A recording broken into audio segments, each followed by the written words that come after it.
Constitution کے اندر article 10 کے اندر یہ کلیئر کٹ کہا گیا ہے کہ جو بھی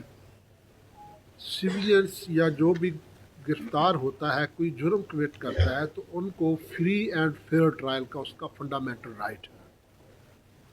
تو جب کانسٹیٹیوشن کے اندر رائٹ دیا گیا، یا تو آپ کے اندر اتنی ہے تو اس کو کانسٹیٹیوشن کو جا کے اس کو چینج کر لینا۔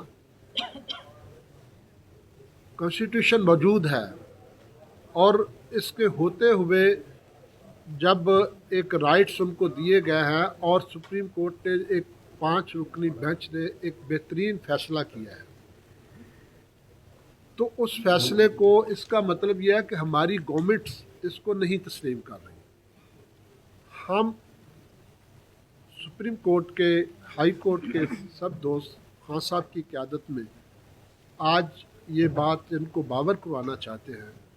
کہ خدا کے لیے اس ملک کو چلنے دیں، اس طرح کے ہتھ کنڈے، اس طرح کے جو ہے وہ مت کرے۔ پبلک جو ہے ان کو، عوام کو جینے دیں۔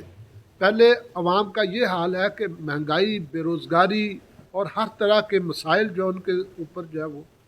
رائے دن بلوں کے، بجلی کے بل ہیں،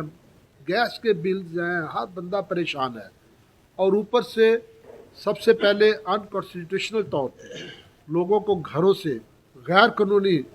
جو ہے وہ حربے اختیار کرتے ہوئے خواتین کو گھروں سے اٹھایا گیا، اور ان کو جو ہے وہ انلیگل ڈیٹینشنز کے اندر رکھا گیا، پھر ان کے اوپر جھوٹے مقدمے بنائے گئے۔ ہماری کورٹس الحمدللہ پھر بھی انہوں نے جس کو دیکھا اس کی بیل نے گرانٹ کی، اور جب بیل ہوتی ہے، جیل سے باہر آتے ہیں، ان کو پھر گرفتار کر لیا جاتا ہے۔ یہ کون سی یہ لا قانونیت کا سلسلہ جو ہے یہ بند کیا جائے۔ اور اسی طرح جو ہم کہہ